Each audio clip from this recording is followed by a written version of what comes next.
babe. Good morning, everybody. So today's Sunday. Yes. Must be June 29 today, is it? Almost half the year gone. Wow.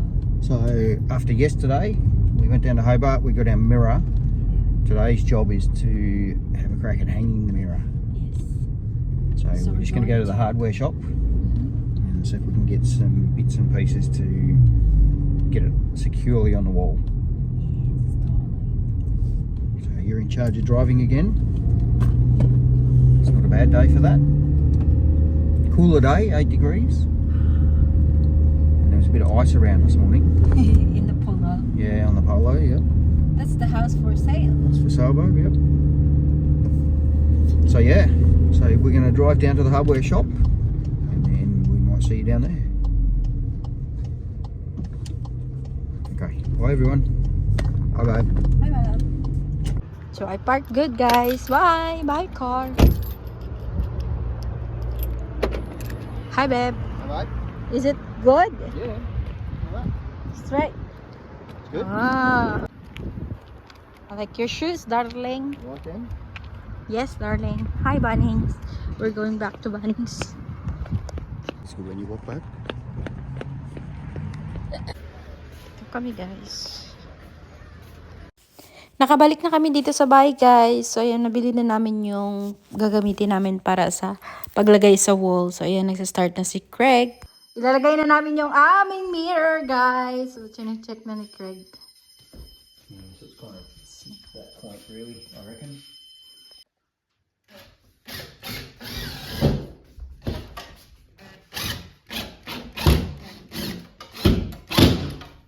Hoy! Yeah? Did that go in?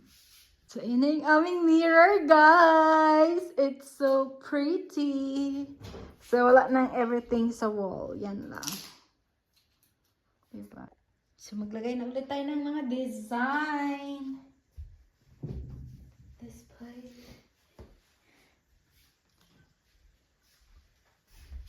Just keep an eye on it anyway, babe. And just, Yep.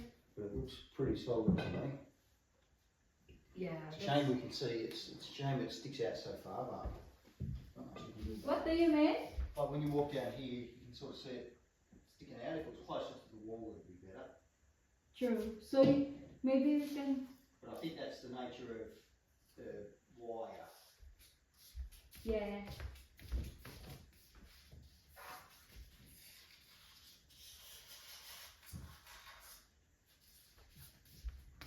So that's the cloud there. So yun na siya, guys. Yung mirror dyan. Ang ganda, diba? Malaki siya. So wala na tayong mga picture, yan lang. Hi guys!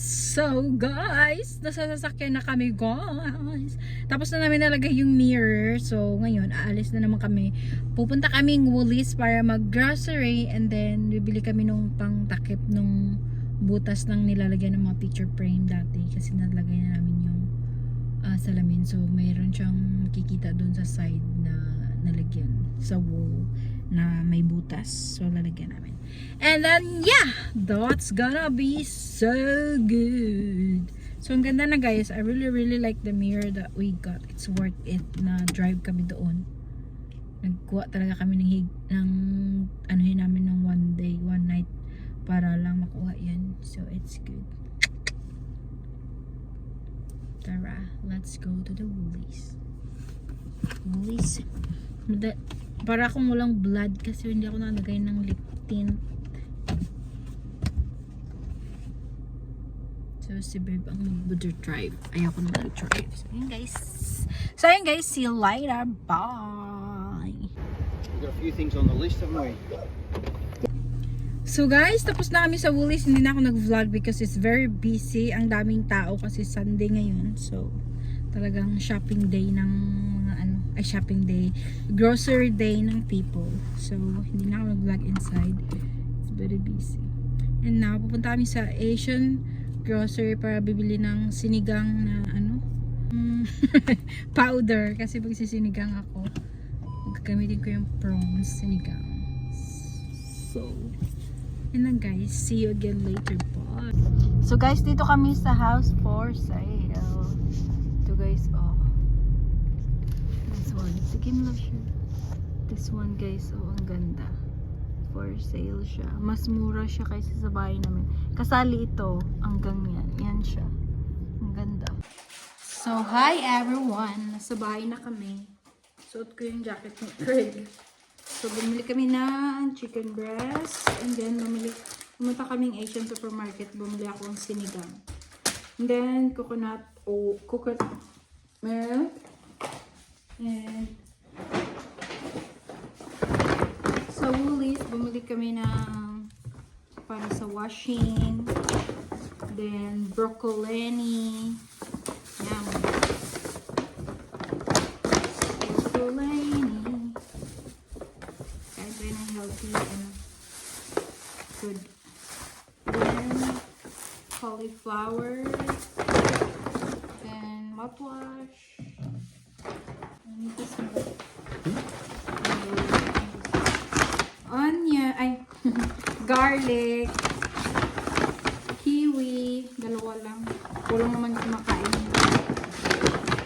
Cucumber para sa aking juice. Mag-juice ako. Then, banana. So, ayan lang guys. I-arrange ko lang to and then I'll be back to ya. Malalaki yung kiwi nila. Yung yellow. Hindi siya yung green. And then, vegetables. Vegetables. The chicken will be just there. I'm gonna cook that tonight. Tonight, oh, yeah, tonight. I will eat rice. Now? Yeah, what time now? It's only 2 o'clock or something. Oh, I'll be now. Just a little bit. We didn't eat lunch. Okay. We didn't eat lunch. Yun lang guys. Bye! Bye, babe! Bye bye.